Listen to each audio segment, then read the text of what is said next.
pagampo alang sa mga nawad-an og panarbaho. Amahan, manggiloy-on og gamhanan, giampo ko kanimo ang mga nawad-an ug pagpanarbaho taliwala sa mga kalisdanan sa kasamtangang panahon. Abaki sila sa ilang mga panginahanglan sa matag adlaw.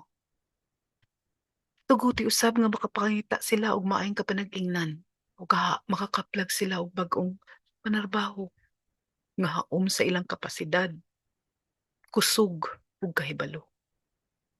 Nga unta magbaton sa suhulan nga makatarunganon aron matubag ang ilang mga panginahanglan.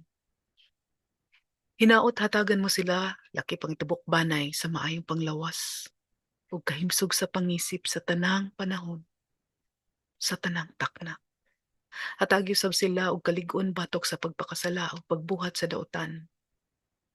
Giampo ko nga unta ilikay mo usab sila sa tanang disgrasya ug kadaot ug magpabilin silang matinud-anon sa ilang pagtuo ug pagsalig nga naa kanimo.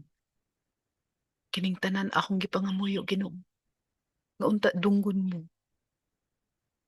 ang ilang mga pag-ampo ug bendisyonan mo ang ilang mga tinguha. Kini ang akong panalangin. Amen.